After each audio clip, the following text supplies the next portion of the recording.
Pompa. Pompa adalah suatu alat atau mesin yang digunakan untuk memindahkan cairan dari suatu tempat ke tempat yang lain melalui suatu media perpindahan dan berlangsung secara terus-menerus. Pompa beroperasi dengan prinsip membuat perbedaan tekanan antara bagian masuk dengan bagian keluar. Dengan kata lain, pompa berfungsi untuk mengubah energi mekanik menjadi energi tekanan fluida yang dipompa. Jenis pompa yang digunakan di PT Lambang Bumi Perkasa. Pompa yang digunakan adalah jenis pompa sentrifugal tunggal yang menggunakan rumah siput, digunakan untuk memindahkan zat cair dengan tekanan sedang dan viskositas seperti digunakan untuk memompa air dari feed water tank ke daerator dengan suhu 80 derajat Celcius. Sedangkan pompa sentrifugal tingkat banyak dengan jumlah impeller 5-7 buah digunakan untuk memindahkan zat cair dengan tekanan tinggi seperti pompa pengisi air boiler dengan suhu 95 derajat Celcius. Jenis, spesifikasi, dan fungsi pompa. Pompa sentrifugal digunakan untuk memompa cairan atau fluida air. Contoh digunakan pada stasiun eksternal water treatment. Pompa sentrifugal tingkat banyak atau multi-stage digunakan untuk memompakan zat cair yang memiliki suhu tinggi atau panas tertentu, misal air panas dan pompa CPO. Spesifikasi pompa boiler. Merek Sterling Wheat Pump. Type and size MSLA 065069. Produk No LV 08091601-2008. Total head 270 M, capacity 49 meter kubik per house. Bearing nomor 6305 DD 4C3. Speed 3000 rpm, driver 110 kW. Bagian pompa dan fungsi masing-masing berdasarkan identifikasinya. Pompa sentrifugal, tutup isap, impeller, bantalan bola, poros, rumah bantalan, kopling. Berikut gambar dari pompa sentrifugal bertingkat banyak. Bagian pompa sentrifugal. Bagian pompa yang tidak bergerak. Casing atau rumah pompa. Casing adalah terluar dari pompa yang berfungsi sebagai perlindungan semua elemen yang berputar, tempat kedudukan diffuser guide fan, inlet dan outlet nozzle, tempat yang memberikan arah aliran dari impeller, tempat mengkonversikan energi kinetik menjadi energi tekan. Diffuser guide fan. Bagian ini biasanya menjadi satu dengan casing atau dipasang pada casing dengan cara dibaut. Bagian ini berfungsi dipasang pada casing dengan cara dibaut. Bagian ini berfungsi untuk mengarahkan aliran fluida menuju volute untuk single stage atau menuju stage berikutnya untuk multi stage.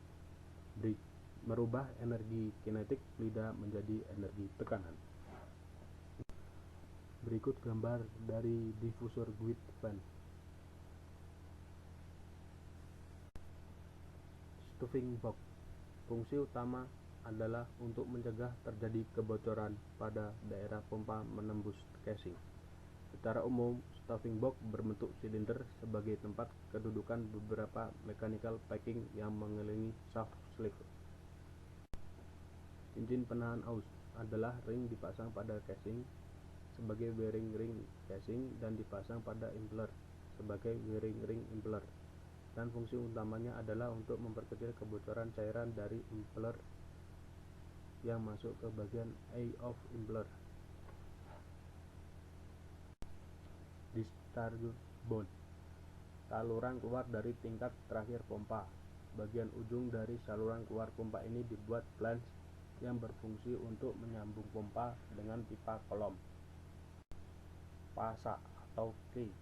Pasa atau pin berfungsi untuk menahan impeller agar impeller terkunci dengan baik pada porosnya. Bantalan atau bearing adalah elemen mesin yang menumpu poros berbeban dan berfungsi untuk menjaga poros tetap pada sumbu yang benar, sehingga putaran tetap berlangsung secara halus dan aman. Bagian pompa yang bergerak, shaft atau poros. Shaft berfungsi untuk meneruskan momen punter dari penggerak selama pompa beroperasi dan merupakan tempat kedudukan impeller dan bagian yang berputar lainnya. Impeller berfungsi untuk mengubah energi mekanis dari pompa menjadi energi kecepatan pada cairan yang dipompakan secara kontinu, sehingga cairan pada sisi hisap secara terus-menerus. Shaft sleeve atau selongsong poros. Shaft sleeve berfungsi untuk melindungi shaft dari erosi, korosi, dan kehausan, khususnya bila poros itu melewati stopping box. Cara kerja pompa berdasarkan identifikasi. Fluida yang akan dipompa masuk ke dalam nozzle hisap menuju eye of impeller, dan fluida tersebut terjebak di antara sudu-sudu dari impeller. Impeller tersebut berputar dan fluida mengalir karena gaya sentrifugal melalui impeller yang menyebabkan terjadinya peningkatan kecepatan fluida tersebut. Sesuai hukum Bernoulli, jika kecepatan meningkat maka tekanan meningkat, maka tekanan akan menurun. Hal ini menyebabkan terjadinya zona tekanan rendah atau vakum pada sisi hisap pompa. Selanjutnya, fluida yang telah terhisap terlempar keluar impeller akibat gaya sentrifugal yang dimiliki oleh fluida itu sendiri, dan selanjutnya ditambung oleh casing atau rumah pompa. Sebelum dibuang ke sisi buang, dalam hal ini ditinjau dari perubahan energi yang terjadi, yaitu energi mekanis poros pompa diteruskan ke sudu-sudu impeller. Kemudian sudu tersebut memberikan gaya kinetik pada fluida. Akibat gaya sentrifugal yang besar, fluida terlempar keluar mengisi rumah pompa. Dan di dalam rumah pompa inilah energi kinetik fluida sebagian besar diubah menjadi energi tekan. Arah fluida masuk ke dalam pompa sentrifugal dalam arah aksial dan keluar pompa dalam arah radial. Pompa sentrifugal biasanya diproduksi untuk memenuhi kebutuhan head medium sampai tinggi dengan kapasitas aliran yang melalui. Dalam aplikasinya, pompa sentrifugal banyak digunakan untuk kebutuhan proses pengisian ketel. Apa yang dimaksud suction lift? Adalah ketinggian vertikal dari titik pusat pompa ke titik tujuan yang tinggi. Suction head adalah ketinggian vertikal dari liquid yang turun karena gravitasi menuju inlet pompa. NPSH ST label adalah nilai NPSH yang ada pada sistem di mana pompa akan bekerja.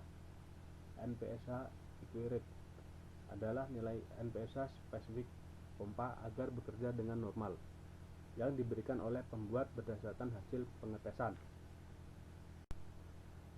Dimaksud kavitasi, cara mengetahui gejala kavitasi pada pompa, dan cara mengatasinya.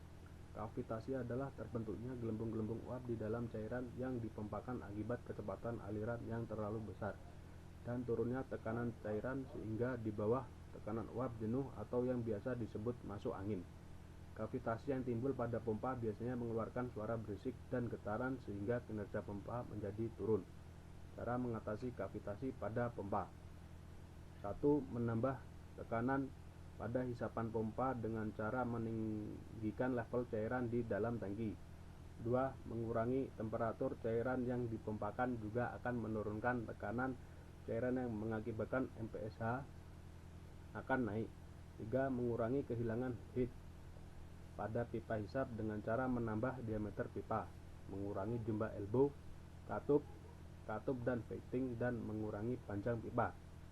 4. Mengurangi NPSHR pompa dengan cara pengurangan jumlah aliran dengan pengecilan katup. NPHSHR berpengaruh pada kecepatan pompa.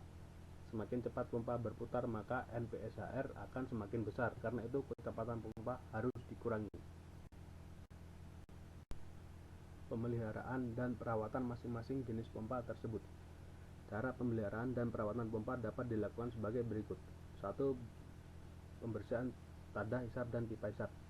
Membersihkan semua bagian tersebut agar terhindar dari karat dan saluran tersumbat. 2. Pemeriksaan keseluruhan pompa dengan motor listrik.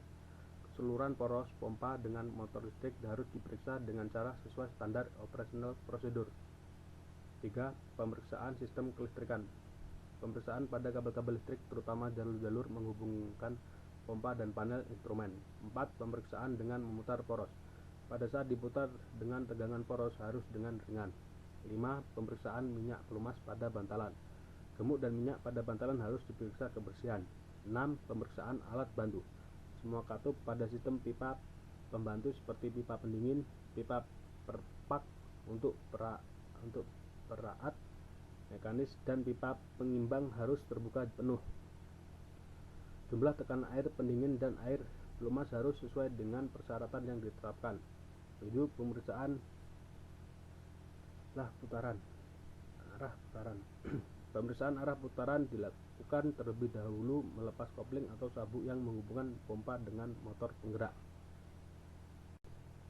Problematika yang ada pada pompa.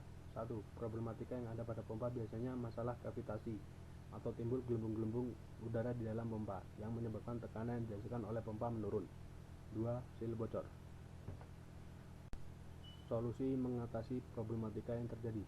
1. Masukkan air ke dalam pompa sehingga tidak ada lagi udara yang terjebak di dalam pompa atau yang biasa disebut memancing agar pompa bekerja secara normal kembali. 2. Mengganti sil yang rusak dengan sil yang baru dan baik. Sekian dan terima kasih. Sekian presentasi dari saya. Kurang lebihnya saya mohon maaf. Kepada Tuhan saya mohon ampun. Assalamualaikum warahmatullahi wabarakatuh.